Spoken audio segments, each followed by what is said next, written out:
Rusty, are you ready for this? I've got some Candyman trivia questions in escalating difficulty.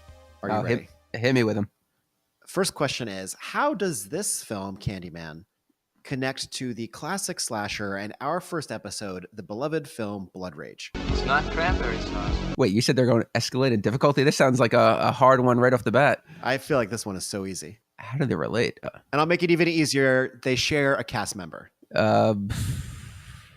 I know Mark Soper's not in it. Who the hell's in it? Ted Raimi. Oh, you know what's funny? When I was watching it, I recognized Ted Raimi, but I couldn't think of what else he was in that we watched somewhat recently. Oh, is Blood Rage? He's the condom salesman. Oh, that's right. Oh my God, you're taking me back over a year. That's a fun little piece of trivia you got. Well, if you didn't get that one, these are in escalating difficulty. So I'll tell you who has a chance of getting the answer to this next one right, and that is Candyman director Bernard Rose. Okay. How does Candyman director Bernard Rose, and Wait, it's you keep spelled saying Bernard. Yeah, it's Okay. spelled Bernard, but in all the special features, everyone was saying Bernard. So Bernard. I'm really trying to say Bernard. Bernard. Is that like an English thing? Yeah, I think so. So. They did it again. They did it again. Speaking of England, how does director Bernard Rose connect to the famed, amazing British comedy show Peep Show? As soon as you said famed, I knew you were going to hit me with some Peep Show. That I don't know. I don't remember Peep Show well enough to answer anything about it. So Bernard Rose directed the adaptation of Mr. Nice, a book that is the only book Jeremy's ever read, as a running joke on Peep Show.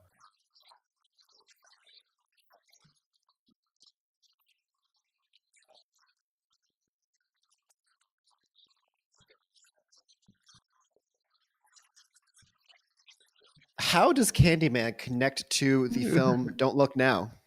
Oh, fuck. I have no idea. It was the same DP. This is not even interesting anymore. Whose name is Anthony Richmond. And director Bernard Rose was a good friend of Nick Rogue. In fact, on this very evening in the city of Los Angeles, he is hosting a screening of Walkabout and the Man Who Fell to Earth. We could be doing that instead of recording Archers of Horror. Rusty, welcome to the show. Thanks. Follow us on Instagram, Archers of Horror Podcast. It's an exciting Instagram. You should check it out. Rusty, today our movie is Candyman, which is obviously a towering title. In the horror halls. Mhm. And Is this what's with all the alliteration? Is it because of Tony Todd, the actor that plays Candyman? wow, yes, it is because of Tony Todd. Originally based on a story by Clive Barker, The Forbidden. Yes, I did Although see that. I hear, I've never read it, but it sounds like it's incredibly different from Candyman. Seems like writer-director Bernard Rose really brought everything we know basically as Candyman to this story. Yeah, I mean, I know you're a huge fan of this movie. You've been a fan since probably the early 90s. That is true, although I've got complicated feelings about it. Really? I thought you would still love this movie. I have two huge issues with it. But first time, what's your overall opinion on Candyman?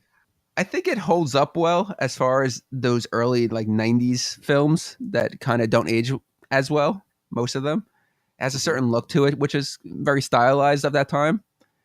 But I did find that there was a lot of issues with the plot of the film, and that made me not really love it. I did like Tony Todd a lot. I thought he played the Candyman well, but I didn't love the character so much. I didn't love Virginia Madsen's character. I didn't get a lot of her direction, which I will ask you about. Okay. And there was just some, which I felt were holes in the storyline, which I will also ask you about. Love to hear it. I look forward to discussing it because I looked up people's reviews, and the reviews that they had of the film weren't really based on the film itself. It's just that they had a connection to the film or an experience that made them love the film, which maybe I have a hook for a hand and I love it. Exactly. So tell me what made you change your opinion a little bit. What made you waver? I'm so glad that you phrased it that way because I actually haven't wavered. I've always had this one issue with this movie, and I'm so glad to be able to discuss it on a podcast. Are you going to go into it now? Or are you going to tease it until then? I feel like this movie, more than almost any other movie, has like the hardest break from when I think it's awesome to when I think it's not awesome. Right after Helen sees Candyman in, I think it's a parking garage. Helen. Yes? Then she wakes up bloody and the baby is missing. I feel like it becomes a different movie, and I respect where that movie goes, and I think there's a lot of cool stuff, and I wonder if you could get to the ending, which is cool, without doing it the way that the movie does it. But I always kind of feel like for that first 45 minutes, I'm like, I fucking love this movie. This movie is so good. The Philip Glass score, like the aerial shots, the folklore, the vibe. She's on the case of this interesting thing. And then it becomes kind of like is she crazy? Is someone wrongly accused of murder movie, which is just not as cool to me. That's a great point, because I did notice that as well. And it's funny because a lot of people are like, oh, the movie doesn't get good until like the 40-minute mark when you finally get to see the Candyman. But I thought that was the weakest part. Oh, by far. And it's funny because like the first 40 minutes when the story is developing, it feels more like a thriller, maybe feels a little bit like a giallo film. And then they kind of try to cram in like, oh, this is supposed to be a horror film. Like everything up through those parts feels amazing to me. Like when she's going through the bathroom cabinet and when she like emerges in the graffiti of like Candyman's mouth, like there's just like, it's got like the best vibe and you're totally on her side. And then it just takes the hardest cut when she wakes up in that bathroom. And it totally, I wish it was the movie that the first 45 minutes are. Yeah, that's a great assessment, because that's why I think it was lacking. Because if you just watch the first 40 minutes, if you stop there and be like, I'll continue this the next day, you would think you're watching the greatest movie. But if you stop there, you might be like, oh man, that guy in the bathroom was Candyman. I hear you looking for Candyman. But it's funny because even like when she's in the projects, like the characters there, they're very interesting because you don't know, like, because the one kid's talking about Candyman and you don't know which Candyman he's referring to. Yeah, and it feels so thematically rich, which it still is ultimately, but I feel like it just kind of gets less interesting. Yeah, I like that angle too, where there's the legend of Candyman, but like a local head of like a gang takes on that persona as the Candyman. Yeah, that could have been explored so much more. I think it's crazy. One of the trivia things is that they actually did film a little bit in Cabrini Green, and that there was real gang members in the film. On the last day of shooting, a sniper like shot at one of the cars. I saw that same trivia, and I was like, do you really call it a sniper? I mean, I feel like a sniper implies some degree of professionalism, not just like someone shooting from the distance. It's in like a ghillie suit. One of the gang members is in a ghillie suit. Like if I just started shooting out my window, which I'm not going to. Not again. No one should call me a sniper. Not again. I watched all of the special features. This is an Arrow release. I don't have that. This is the one Arrow film I don't have. Yeah, usually it's me who doesn't have the movie, and you're the one who has the movie. This is worth getting, though. All the special features are pretty cool. You and Kant back on the job. Oh, God. And even the commentary was pretty fun with Tony Todd and Bernard Rose. I heard, I don't know which commentary track this is for. I assume it's for the Arrow release, but like half of it, they're talking about other movies. Is that this one? No, half of it is a huge exaggeration, but they do mention Infinity War like 5 minutes in. Tony Todd is just like, have you seen Avengers Infinity War? And Bernard Rhodes like, yeah. And I'm like, what am I listening to right now? But it's a totally interesting thing, and they have great chemistry, and both like pretty funny, engaging people. The Tony Todd voice in the movie, how close is that to his real voice? Because I can't think of any other works that he's in. I know he's done a ton of stuff. That is such a soothing voice. Yeah, it is. Let the Candyman lull me to sleep at night. Yes. Tuck me in. Be my victim. That's not bad. Be my victim. It's funny that with this movie coming out in 92, those early 90s, from 90 to 93, there was a lot of films based on that urban decay and like the projects and the inner city life. Oh, that's true. That was like a huge thing, like Judgment Night, like Trespass, New Jack City, Boys in the Hood. That's true. There's so many. It was a big market for those kind of. Juice was a good one. It was also it's interesting because I don't know. Did you read that the coming through the medicine cabinet, someone was actually murdered that way, and that was kind of the inspiration for that element? Yeah, I did. I did know about that. I didn't know about it until I read some trivia, but yeah, that's pretty crazy. Why would they architecturally design a building that way? Or did the person like dig out the wall?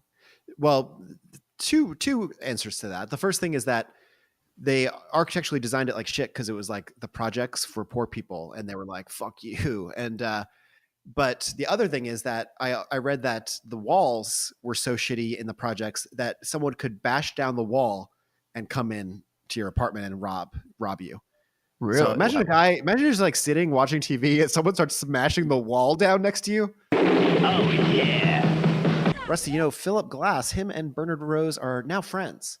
But when Philip Glass first saw the film, he hated it. He felt that the movie had brought him down and tarnished him because it was just like he saw it as like a crude, shitty slasher movie. Really? I would not label it a slasher movie. I mean, this is Philip Glass we're talking about. So A horrible taste in movies. he didn't like it. He did not like it. But then his agent showed him years later how much money the Candyman score had made him, and it was in the millions. Wow. So he decided that he liked Candyman. And You know he what's said really- to Bernard Rose, I'd love to work with you again. And Bernard Rose is currently making a film, a samurai epic in Japan, or it might already be done. And Philip Glass did the score. Look at that. That's the kind of friendship you need to build with somebody. That is true. That is true. You know, one other Candyman fact. Clive Barker also based some of it on a serial killer called the Candyman, Really? or at least where the name came from. Yeah. And basically, the Candyman was a serial killer in Texas that lured young boys, ages like 13 to 20, into a car, and then he would take them back to his place and rape and murder them. But the interesting thing about that is he befriended two kids that were became accomplices for him or with him, and they were like 12 years old. So, reading that, what kind of weirdo befriends a 12-year-old? Like, as an adult, would you ever be friends with a 12-year-old? Okay. First of all, I can't believe that's your takeaway. Secondly, Well, it's not my I think- takeaway. I think that those kids ended up killing him because Yes, they wasn't did. You know gonna that story. kill- Yeah, I think I heard the last podcast on Left episode about this. Oh, okay. I think he told the other kid that he was gonna like kill the other kid, and then the two kids Yeah. conspired. It goes to show you that when you have three people in a situation, that's always the most problematic. Two doesn't work out so well unless they're like a couple. Well, I don't know. Two is better than three. If you have three people, if you've got three friends on a trip, two of them are going to team up against one of them. If you have two friends, they'll probably just be like, we have to survive. If you have a friend that approaches you and says, you want to kill somebody, I'm bringing another friend along to help us, don't do it. Right? Without question. When it comes Without to question. murder, if you have three people, it's going to get fucked up. I think But two anyway- is the only way. The reason why this person was called the Candyman was because his family owned a candy factory and he used some of that candy to lure the young kids, which is part of the reason why you don't take candy from a stranger. Wow. Back to my point about a 12-year-old befriend or a 40-year-old befriending a 12-year-old. Go on. How isn't it strange when adults hang out with kids that are not? Yeah. I mean, when do you even see this? When do you? Oh, you know what I want to ask you about? Since this movie, especially the first half, talks about a lot of folklore and urban legends, Mhm. and you were very much into that. Is there any urban legends growing up that you believed were absolutely true? That you're like, oh, I heard this. This is definitely true. I hate this is. I mean, I have to be honest. This is the truth. I thought that frozen hot dog story, which was about a girl in our school, which is a famous urban legend where a girl who is masturbating with a frozen hot dog Got stuck, right? gets it stuck, and then there's different variants on how it ends. You know what's the sad thing is though, because she I don't know if she moved for a while, but she was out of school for a little bit, which is part of why that story escalated and went around. But she was forever known as the hot dog girl. Yeah, What a way to ruin your reputation. and I'll Just- never forget. I told someone who was an older kid that story when I was in Maine, like excitedly, not excitedly, but I was like, as like a, can you believe this? Really thinking it was true. And he's like, are you kidding me? Like, there's that story in every school. And I was like, what? And that was my introduction to like urban legends. Well, that really happened to a girl in my hometown. Oh, yes, I'm sure it did. I'm sure most of you grew up thinking that this happened to girls in all your hometowns, but it didn't. One thing I wanted to say, folklore wise, which is interesting, is so the story about the kid getting castrated in the bathroom, which is Jake tells Helen, Virginia Madsen's character, that this kid in the projects has been castrated. I was thinking, was that based off the kidney one? No, or is that just something else? Oh, it's a different one? Yeah, it's the castrated boy or the mutilated boy is that's a real one? Yes, let me speak. Is a classic urban legend that goes back, you're not going to believe this, all the way to 63 BC. Really? This story has been told for centuries and centuries, and usually is about, like, it'll usually be like a white blonde kid who is castrated in like a mall bathroom. A lot of times it'll be like the first time that he's going to the bathroom himself by black youths. It's always like a racist story. And it goes all the way back to the Romans used to tell it about Jews, that like a young Roman boy was castrated by Jews in the bathroom. And it goes back even before that. Jews used to tell it about Romans. And then it goes back even before that, all the way to 63 BC. Did you know this before watching the movie? Or was this? Yeah, I knew this because I always think about this one folklore class I had where, and I believe this was true, but my professor, whose name was Professor Niles, went on a trip, like a road trip where he was like gathering folklore. And he claimed in one of his lectures that he went to a town where racial tensions were high. And the reason was that this story about a kid getting castrated in the bathroom by, like, a white kid getting castrated in the bathroom by black kids had spread around the town. And he knew that it was like folklore. But part of it seemed like a thing that a teacher might say. It also seemed kind of like a pilot for like a show about a guy who travels around towns and like solves problems with folklore. We are proud to give you all that we have. Here, I'll take that. Wait, Rusty, while we're on the castrated boy, I was going to ask you, what's the scariest bathroom you've ever been in your life? When I was flying back from my honeymoon, and I never used public bathrooms, I'm sure you know that, I mentioned that. But for some reason, because the flight kept getting delayed, I had to keep peeing. So I went in the bathroom so many times to pee. And the last time I went in, the urinal, because this was at night now, and they were cleaning the urinals. So I went into the stall, and I swear, I was like Virginia Madsen, where I was gagging as I was peeing, because whoever used it, like, it looked like they took their shit and just smeared it on top of the toilet seat. How does that happen? How does that happen? What kind of animal are you that you just can't shit in the bowl? As I was trying to pee as quickly as I could, and as I was suppressing my gag reflex, I was trying to figure out if they stood up over the bowl because they didn't want to have their ass cheeks on the seat, but then they tried to clean it up with some toilet paper and just smeared it around. That's the only thing I could think of. Or was it just like some lunatic that was just like, I'm just going to go in there and smear shit everywhere? I mean, I usually find the airport bathroom is pretty fine. Yeah. But it was fine the first 2 times or 3 times I went in, but the last time it was nearly ruined my entire honeymoon. I sometimes get the stomach gurgles, and I can't go in public. I will drive 40 minutes home with painful cramps before I could go in public. So I don't know how I would do it in my pants.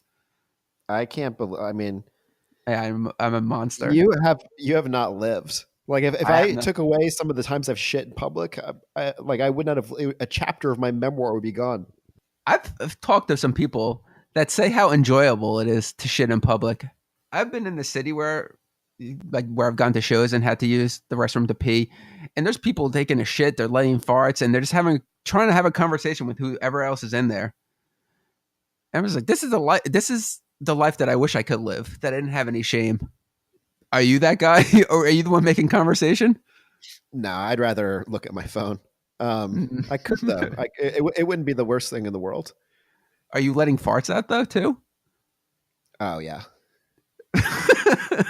Just last night, I was hanging out with a friend, and I was really farting a lot, and Wait, female she's friend? a Oh, female okay. friend, and I was really farting a lot. But we had like a comforter that was covering us, and I was like, "Can she smell that?" And I was like, kind of facing so I could see the air freshener, the air purifier, and it does go to red when you fart. So I was just like watching that meter. I was like, if it doesn't go to red, I'll be okay.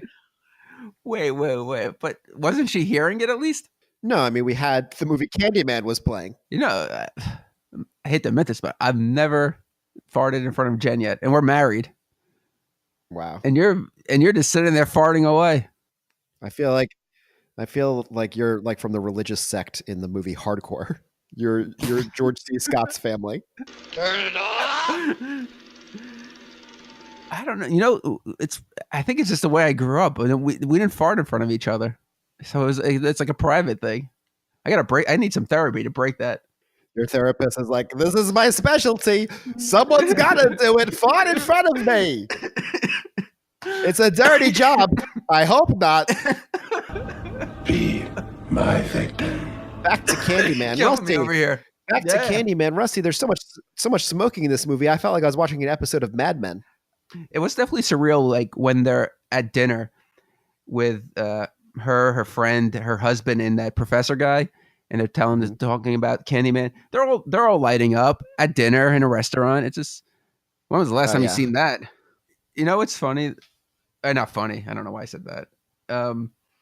I forgot where they were when they were doing their interviews, and it like the shot starts with in the middle of the guy talking about like the baby was in the microwave, and they thought it was like they were roasting the baby. Mm-hmm. I think he just says they were roasting the baby. Is that the baby in the microwave legend? Yeah. Okay, it was. I was like, yeah, that's cool. A lot of times in that one, like the person who does it is like a hippie babysitter. Yeah. Also interesting because sometimes hippies are the killers, like in the mutilated, castrated boy one, and it's weird to think that hippies were ever like such a class, like, you know, racism. I understand, not, I shouldn't say racism. I understand, but racism you expect. But like, it's so weird to think of hippies being something that people were like ascribing some fear to. That must have been some square people telling this story. Well, there's a lot of movies that were kind of depicted hippies as. I mean, that movie Joe, such a reactionary hippie movie. Yeah. A lot of those there's a lot of books like when I was go book shopping with Matt, our friend Matt, there was a lot of like that from the 60s, like about taking acid and having a bad trip and like how you destroy families and stuff. Anti-hippie culture. Remember being a little kid in the 80s drug war and thinking that you could go on a bad trip and like never come back? There's a legend about a guy in our neighborhood that went on a bad trip and never came back. It was me, and it's true. It's called my life. So much right around rhetoric. Oh yeah, it's so ridiculous too, because it's you know, one thing I would say to the anti-drug people is that in the cartoons we always saw as a kid, like the voice telling you to do drugs would be like some demon. In reality, the voice that tells you to do drugs is your own voice. So saying that it's like some demon actually makes it so much, I don't know, it's such a stupider approach. I know. But so wait, I wanted to talk about the scene where they go to Cabrini Green to research You're jumping up Candyman. there? Well, it's pretty soon, isn't it? Well, I just wanted to talk. Can we just go back to when they're telling the story of Candyman, and it's the guy, the boyfriend coming over, which is Ted Raimi. Yeah. Ted Raimi, yeah. You know, I didn't get her story, and I know it was like a loose interpretation of the Candyman story, but the girl has a boyfriend and she wants to take a walk on the wild side, and she invites the bad boy over. Yeah. And she says after she lures the boyfriend upstairs, or not the boyfriend, the other guy upstairs, and she says, say it in front of the mirror, and he says it 4 times. And then he stops and she says, go downstairs. I'll be down in a second or whatever. And then she says it the fifth time. And then the Candyman appears and kills her. It seems like there's no time for him. You could say Candyman each day, each morning. And then by the fifth day he'll show up. That's your retirement plan. That's how things have become so bleak that millennials are now holding off their last Candyman until they reach age where they can no longer work. That's crazy, though. If I said Candyman 4 times and then you looked in the mirror and said Candyman the fifth time, you're fucked. I fucked you over. Technically, you could then just say, I could say Candyman 4 times. If it's completing it for other people, I can get like 4 murders in and still be fine myself. And then if I ever have a terminal illness, I'll just be like, Candyman. Oh, my God. Rusty, do you know that Virginia Madsen's friend is played by Casey Lemons, who wrote and directed the film Eve's Bayou, and also recently directed an episode of Luke Cage. Really? That's cool. She was good in the movie. Yeah, she is good. All the actors are good in this movie. That's another thing that it's like the score and the actors really elevated. Whoa, slow down. Jake, you're going to throw Jake in there? Jake is not a great actor. Jake. Wait, I didn't think Anne Marie was that great either. Vanessa A. Williams. She is not great either.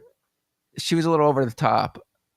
She got the Jack Nicholson problem in The Shining where she seems crazy from the beginning. So like then when she seems crazy about the kid, it's like, oh, you were already kind of you're crazy before. One last thing I just want to say about the legend story with the bad boy played by Ted Raimi. He was described as a bad boy. And how come whenever they have a bad boy character, they just put him in a leather jacket? Why is that a characteristic? I mean, because it is. And secondly, I think the casting of Ted Raimi in that was like, so deliberately comical that it was supposed to be kind of like, exaggerated in the story. And he was like, not really a bad boy. But yeah, the leather jacket. It's funny how even as late as the 80s, that was like something that worked. It was like whenever the daughter on a sitcom would get a boyfriend who was bad boy, he'd always have a leather jacket. Oh, I know. You know what's funny? You read the Harry Potter books, right? Yeah, I'm currently reading the first one in French. That's such a random thing to do. That seems like something you would do. You're shitting your pants. You're farting excessively. You're reading Harry Potter in French. Living the life. But in the Harry Potter book, which was written, I think, when did she write it? In the 80s, late 80s, early 90s? No, it's got to be early 90s. I feel like the first book came out in like 97, but I could be totally wrong. But she wrote it like 10 years before that, right? Well, I'm assuming it took some time to create such a magical world. Yeah. But anyways, she describes the older Weasley brother, the guy, one of them, Bill or Charlie, whatever one, as like cool. And to describe him as cool, she says he has a dragon tooth earring. It's like, that's not cool at all. Like, imagine seeing that tool walking around with a dragon tooth earring.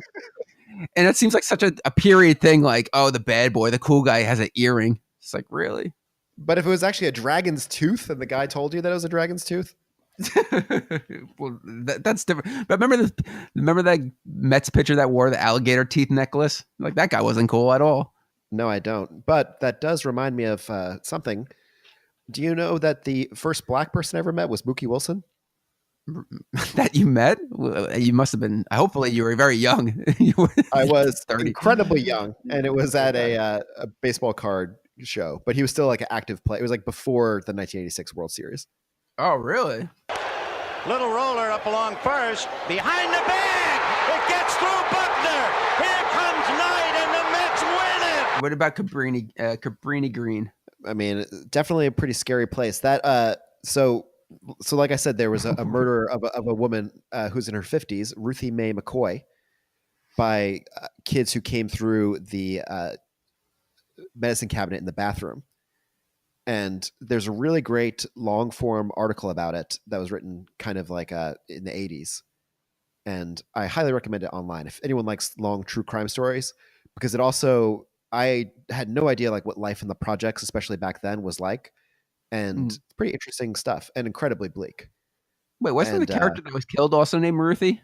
Was that a coincidence? Yeah, it's a very direct reference because they also mentioned someone that's named McCoy. And it was definitely Bernard Rose. I can't ever get that right. Bernard Rose definitely based a lot of that on this. Why did they pick Chicago as a setting? Just because Chicago is notoriously dangerous? And I don't know, but it's I don't know, not a ton of horror movies set in Chicago, so it's pretty interesting that it is. So you got Home Alone, and then you got Candyman. He's the third wet bandit. he was in the van across the street. I would like to see Home Alone. I would like to see what would happen. That hijinks with the Candyman trying to break in the McAllister home. Be my victim. I don't think so.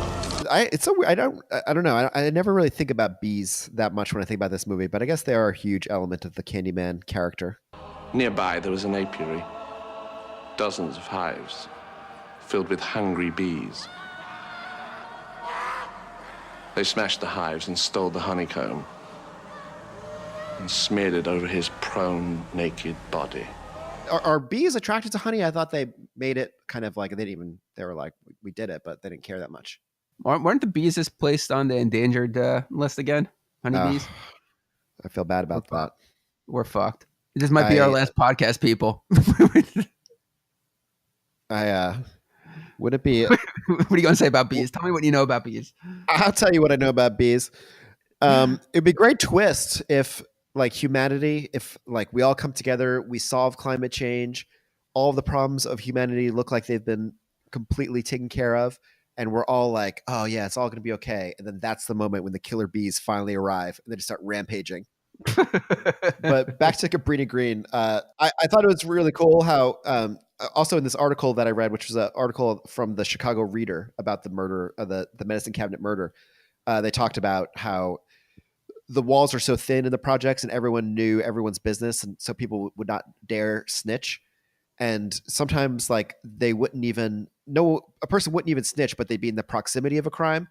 And then gang members would go to their door, soak it in gasoline, and set their front door on fire as a message not to snitch further. Wow. That's scary shit. That is scary shit. Although I did find something comic, although I thought it was cool in this movie how no one, like the residents, well, no, the residents of Cabrini Green, like almost treat like, I don't want to snitch on Candyman, you know? Mm-hmm. But I which is cool because it makes sense in the lives they're living and the way they would view it. But also I thought it was kind of funny, the idea of like, I don't snitch on ghosts.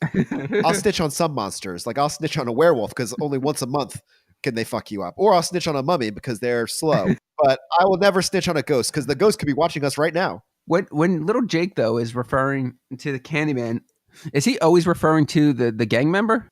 I think as a little kid, your concept of reality and fantasy is so mixed up that he means both the fantasy Candyman and the other Candyman.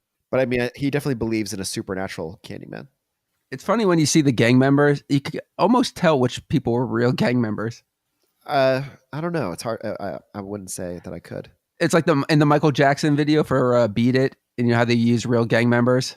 Some of the gang members in this, I was like, it must be crazy to find a guy scary who's wearing like a windbreaker that has like somehow 15 shades of purple and like a beret. That was the style then, though. Speaking of medicine cabinets, I did think to myself, though, I would like to buy the apartment next door to me and then commute via medicine cabinet.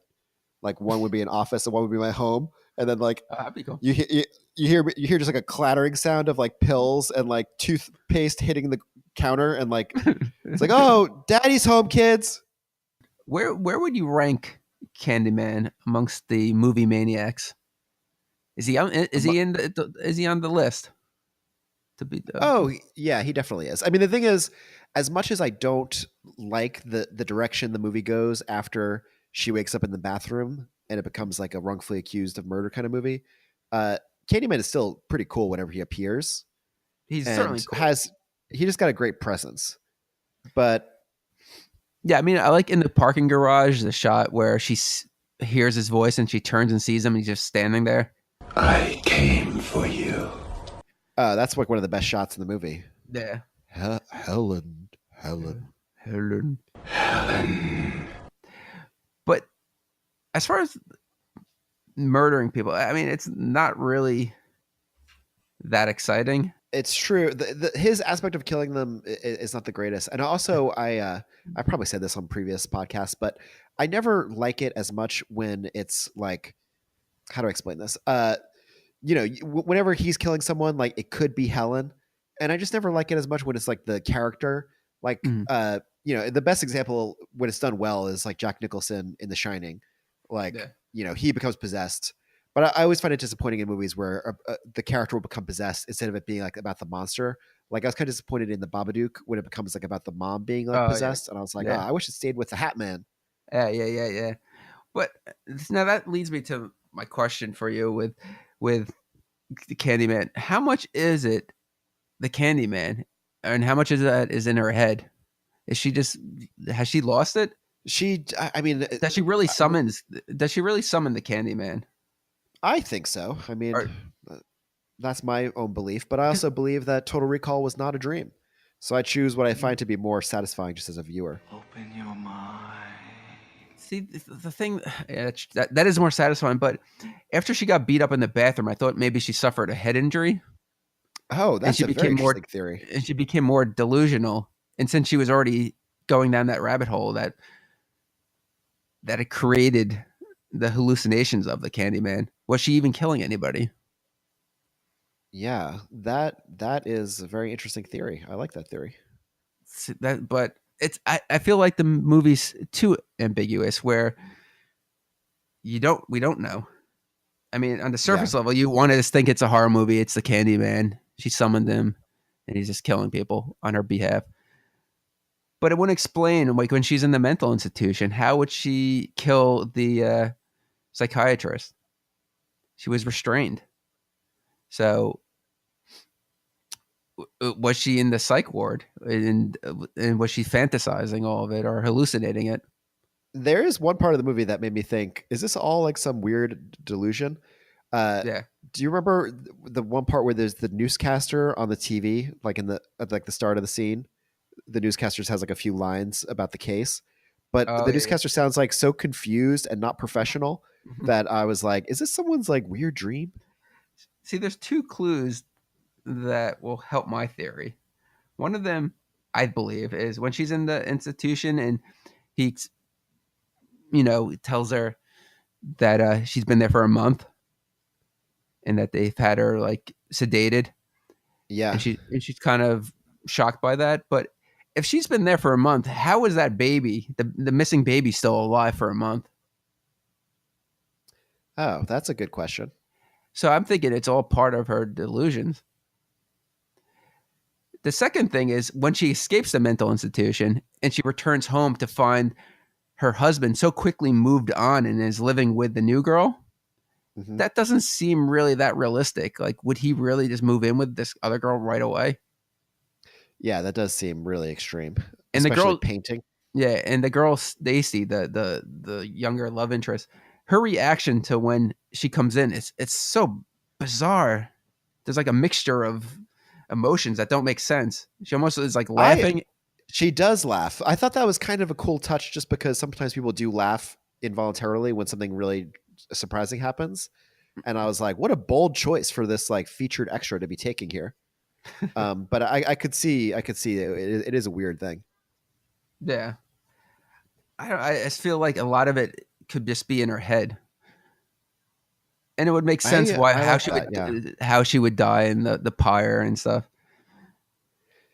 It's funny because it's I guess one thing I'm reacting to, which is a very kind of lame thing to react to, but like we go from following her and being completely like enmeshed with her as a character Hmm. to once she wakes up in that bathroom, um, you're kind of like, I don't know, like maybe she is crazy. Like at the very least, she should stop like running around so openly and being like surprised when people are weird around her. It's like, Yeah, lady, people think you're a murderer. yeah. Um, but it's like you go from being like attached to her as a protagonist to now being like distanced from her, Mhm. and it just hurts your involvement in the film. Yeah, she really goes from being like interesting and smart to batshit crazy. Yeah, and the thing is, I do like kind of how it ends up being this like Dracula thing where Candyman is like, "Oh, you were like my old lover back then," and there's like the painting. It's like I like all that stuff, and so, but I also kind of just wish this movie was not that. Yeah, yeah. I felt that was too much of like Clive Barker. That turn. Yeah, that is very Clive Barker. Yeah. So But yeah, so the ending, the very ending where she emerges from the burning bonfire and she has the baby and she's the savior and her all her hair is burned off. Is that actual? Did that actually happen? I mean, I would like to think so. But yeah, it is I mean, it does feel so fantastical. Does she get that hero treatment though at her funeral, where all the people from the project shows up? I don't think that was hero treatment though. It starts out seeming like at first you see the line of people coming and it looks like it's like the end of Schindler's List and you're like, oh, they're here to pay tribute. But then like the kid drops the hook in and they leave. It seemed kind of like a diss. That's what I think, but is it also kind of the legend has taken on a new role? Like the legend of Candyman's dead, but now this new legend of Helen now is going to emerge? Oh yeah, I mean that definitely seemed like what that was. Well, that's what happened. I do wait back to the pyre for a second. Yeah. What is with that one shot that you see like twice in the movie that looks so horrible, of like the fire and like Helen in the foreground when she's like crawled out of the fire and she's all wounded, and the fire's in the background going. It looks really like the effect looks really horrible. Yeah, that really did look horrible. But it's so weird because it was like everything else seemed like harder to do than that one shot. It was like, why does this shot look weird? See, the other thing that makes me think it's all delusion is when she's asking Jake about the bonfire and he says that it's for a party. 30 days later, she comes back to the projects and nothing happened. So what were they? When was this party supposed to take place? I think it was just a bit of foreshadowing in her head. Yeah. Or part of playing it out. Yeah. I always laugh when he says it's like it's for the party. It's like, oh man, that's one hell of a party. Yeah. What did you think of the final scene, which is kind of like when Helen appears? It's kind of like a. I feel like a lot of movies like that, I just always hate the final scene. I did like the fact that her character died, but yeah, I think it's cool. I've always liked it. I do. I mean, I have reservations because it is a very traditional feeling. Although maybe this movie also was one of the earlier movies to do it, but it does feel like something like they always do. But I liked it in theory that she became the legend. Although the amount of times he has to say Helen, yeah, you know, it was kind of interesting because I was like, it almost seems like he's saying it with like intentionality, like he's hoping she might appear. Helen. But I don't like that she says, "What's the matter, Trevor?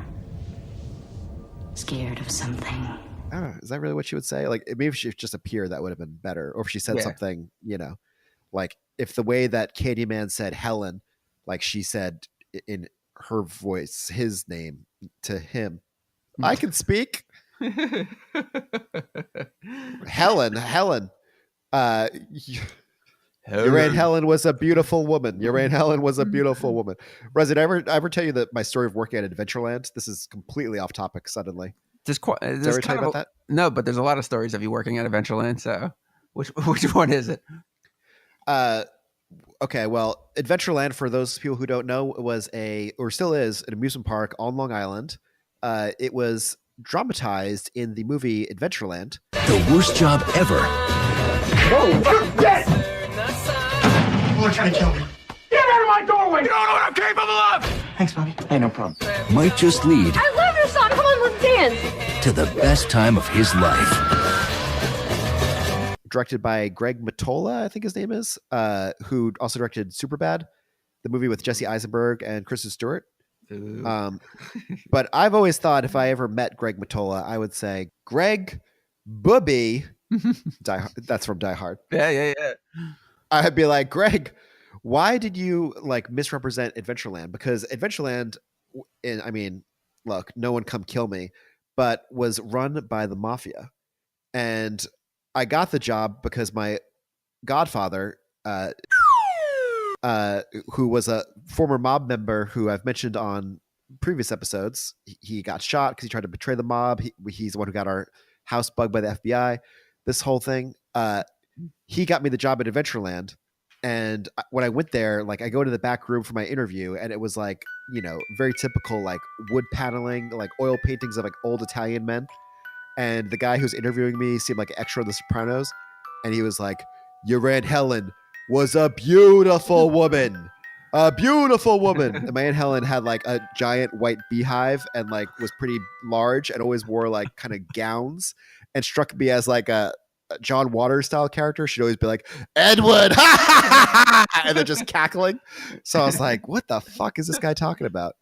But he was like, "I've got 3 jobs to offer you on this day. First is rides, then arcade or food." And I was like, I guess I'll take rides. And he's like, "You're going to be out in the sun with your red mix skin?" "I don't think so." And I was like, "The arcade?" And he's like, "Slinging quarters like a degenerate?" "No, I don't think so." And I was like, "Food?" He's like, "Great. I've got an opening in the food department." Why even give you an option? Anyway, that was a horrible job because I feel like I've talked about this before, but in the food area of Adventureland, there was a line for every different item of food. It was the most, if you recall poorly, this. Yeah, I think it's still like that. And I did the soda, and so people would be like, "I'll get a soda and fries and a hamburger," and I'd be like, "I could get you the soda, but you have to get on that line for the fries and that line for the hamburger." And people would be like, "Fuck you!" And I was like, "Well, like I know it's not your fault. I'm sure you've had jobs where people are like, I know it's not you, but fuck you," and you're like, "Well, you are talking to me, unfortunately." I meant to say way earlier when you mentioned Movie Maniacs. Do you know that I actually have the Movie Maniac Candyman figure? Really? Which Yes. from the Todd McFarlane days or a different one? From the Todd McFarlane days. I don't remember what that looks like. What does it look like? Does it look good? It's kind of bad because he's standing like in a weird position, and his head is kind of weirdly too skinny. So he kind of looks like a bit like Obama. Or I was going to say like one of those early starting lineups. What were the early starting lineups? Obama also from Chicago too, so it's like you could see and looks. You could see. Listen, hold on a second. Listen, let me be clear. They will say that I've shed innocent blood. What's blood for? If not for shedding. Sasha and Malia, you've been very good today. I think some sweets for the sweet are in order. To Mitch McConnell, I would say, be my victim. I can't remember any other lines. Helen, I don't want Michelle to get jealous, but Helen. You know, it's a great line. That was good. You can go back to that. You know, it's a great line though that Candyman has. The pain, I can assure you, will be exquisite. As for our deaths, there's nothing to fear. Our names will be written on 1,000 walls. Our crimes... Okay, anyway, go on. It was always you, Helen. Michelle is jealous. Stop. If my neighbor could hear me, he's like, this guy is fucking insane. He's like, I think it's Obama doing Candyman's lines. But you know what's a great line is when he's saying, be my victim, and then he says he's the writing on the wall and the whisper in the classroom. And he says, without these things, I am nothing.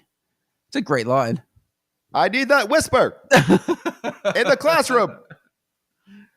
Please pass a note about me. You killed me. I can't stop coughing though.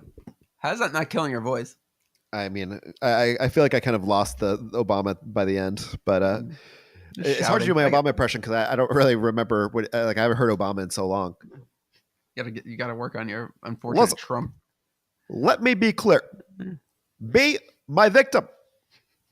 Please be my victim. We're bringing back hooks, people. We're bringing back bloody hooks. It's gonna be fantastic.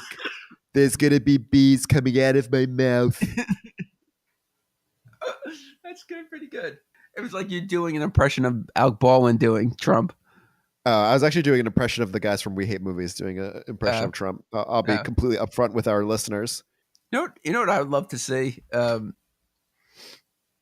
Like an epilogue where like we see Jake grown up, like him so proud that he like telling his family like I grew up in the projects and I stopped the Candyman. I had him burned. Oh yeah. Then some white lady came out and her head was all burned up. but she had the baby, and I saved the baby.